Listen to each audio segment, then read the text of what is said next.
In the heart of Seoul, South Korea, a powerful youth awakening was unfolding. Under the banner, Charlie Kirk, Buildup Korea 2025, thousands of young South Koreans began rallying to champion the values of faith, freedom, and national renewal. Inspired by the teachings of American conservative leader Charlie Kirk. Thank you, everybody. Thank you. Please take a seat. Just days before his tragic assassination, Kirk himself visited Seoul to meet with the South Korean activists who had successfully mirrored his US-based movement, Turning Point USA, into a fast-growing local organization known as Turning Point Korea.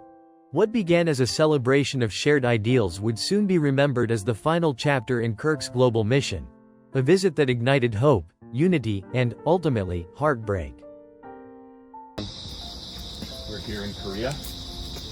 It is 5:15 a.m. local time. And this is a park. I have to say their parks are much cleaner than ours. No bums. No vagrants. There's one hermit. But he seems very civilized.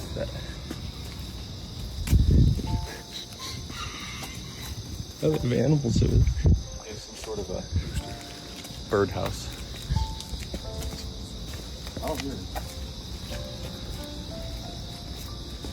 The visit, initially seen as a celebration of shared ideals, has now taken on a haunting significance. Kirk's final public appearance in Asia drew thousands of young people to Seoul's Olympic Park, where he spoke passionately about courage, truth, and the defense of faith in an age of moral confusion. "Do not be afraid to stand for what is right, even when you stand alone," Kirk told the cheering crowd. Words that many now remember as eerily prophetic. The South Korean branch was founded by a group of student activists and pastors who admired Kirk's message of faith and freedom. Modeled after Turning Point USA, the group focused on empowering young Koreans to think critically, love their country, and defend absolute truth. Within a year, the movement had gained tens of thousands of followers on social media, drawing students from top universities such as Yonsei, Korea University, and Seoul National University. The activists' efforts culminated in Buildup Korea 2025, a national tour meant to rally Christian and conservative youth around shared moral values. Kirk's visit to Seoul was intended to formalize a partnership between the American and Korean movements, a symbolic gesture marking what organizers called a Trans-Pacific Alliance for Truth. Okay, everybody, we are here in South Korea right now, and right across there is North Korea, a full totalitarian country. As you can see, here's some South Korean military guys. They have a mandatory draft for all men 18 to 20 here. And this just goes to show the difference of why worldview matters. Here, there's free speech, there's capitalism, there's ability to speak your mind. It's a free society. And yet over there, right across the river, it's one of the poorest, most totalitarian countries in the world. Same people, same ethnicity, same genealogy, but worldview and politics matters a lot. So pray that you never end up like North Korea. It's right there, across the river. Buildup Korea 2025 centers on three key pillars: faith, family, and freedom. Organizers describe the movement as a moral and cultural renewal effort, not a political campaign. "We're not here to follow politics. We're here to follow principles," said Reverend Park Jun-ho, one of the founding pastors of the movement. "Our young people are hungry for meaning. They're searching for something true and solid in a world full of noise and confusion. Charlie Kirk gave us the spark, now we're building the fire." Workshops during the event focused on leadership, moral courage, and defending biblical values in schools and workplaces. The sessions drew both students and young professionals who said they felt a renewed sense of mission and identity. Okay, everybody, I'm here in South Korea. By the way, I'm here at a park at night. That's the most dangerous thing that I just saw, which was a black cat. No bums, no people trying to attack you. It's amazing. Crime is a choice. And here in South Korea, they decide not to put up with crime. We should do the same. Anyway, this is a statue here to General Douglas MacArthur.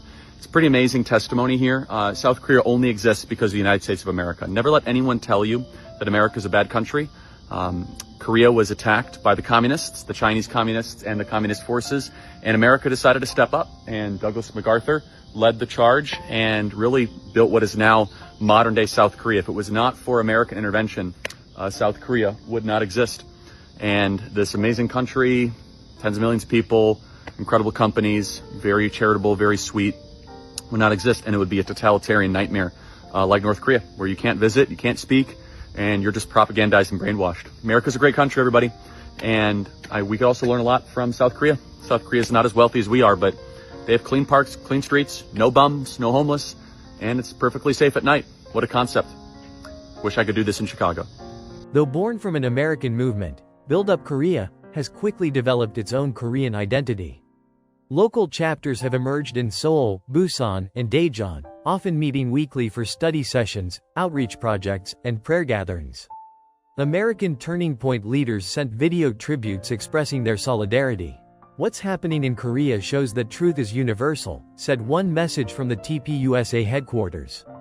"You are proving that courage is contagious." For many South Koreans, this movement arrives at a crucial cultural moment. The country's youth face rising pressures, from social polarization to mental health struggles and cultural disillusionment.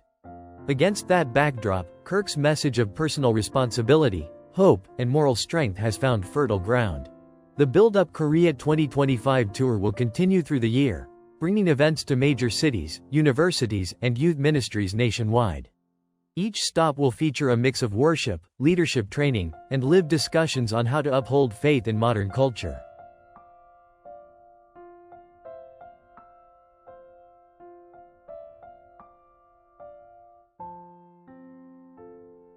So this is literally North Korea, Blake. Yep. You ever seen it before? What I have. During his stay, Kirk held meetings with South Korean religious leaders, student organizers, and conservative lawmakers.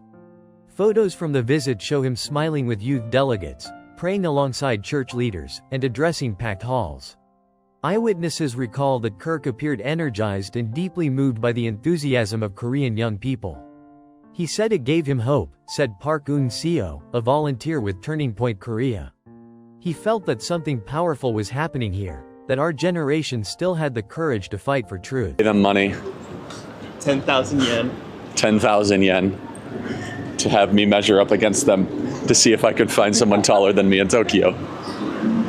This is not a drill. I boarded a quite long flight from Los Angeles all the way to Seoul, South Korea. I was there to first speak at an event called Buildup Korea. But the thing that was the most striking, and it connects with the news today in America, is what happens when you walk outside of your hotel in South Korea. There's no bums. There's no people asking you for money. They don't really put up with graffiti at all. Everything is clean, orderly. They take pride and responsibility over their public spaces. It shows that we in America have actually put up with stuff we shouldn't. Now, the left say, well, gun laws are why Asia is so safe. How does the left then explain the no muggings, the no stabbings, the no graffiti, the no homeless, and the no bums? The amount of filth, crime, and violence that we put up is insane. In the days after the rally, photos circulated online showing Kirk meeting with Turning Point Korea's founders, visiting cultural sites, and praying with local church leaders. Social media was flooded with clips from his Seoul address, with hashtags like #BuildUpKorea and #TruthNeverDies trending across Korean platforms. No one could have imagined that within days, tragedy would strike, silencing the man whose words had inspired a generation. Across Seoul, young people now replay those final moments, his voice, his message, his unwavering conviction, not as an ending, but as the spark of something greater. As one student at the rally later said, "He didn't come here to say goodbye. He came here to pass the torch." Thousands of young South Koreans gathered in downtown Seoul for a spirited youth rally held in solidarity with American conservative leader Charlie Kirk, whose message of faith, freedom, and family has found a growing following among Korea's younger generation. Waving both Korean and American flags, participants filled Gwanghwamun Square with chants of "Truth Never Dies" and "Stand for Freedom," echoing Kirk's signature themes from his Turning Point USA movement. Many wore shirts bearing his image and quotes about courage and conviction. Organizers said the event was not political but a moral and spiritual gathering, aimed at uniting youth around shared values. Still, the atmosphere carried the energy of a movement, one that sees Kirk as a global voice for conviction in a time of moral confusion. As the rally ended, participants held a moment of prayer and sang Amazing Grace, a gesture that many described as a tribute to Kirk's enduring impact across oceans.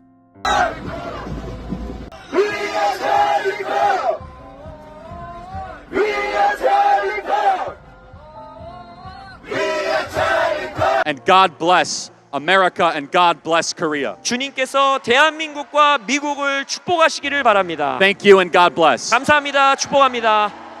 We would like to pray for you. And we would like to sing a short worship song with you together. And would like to pray for you before you leave.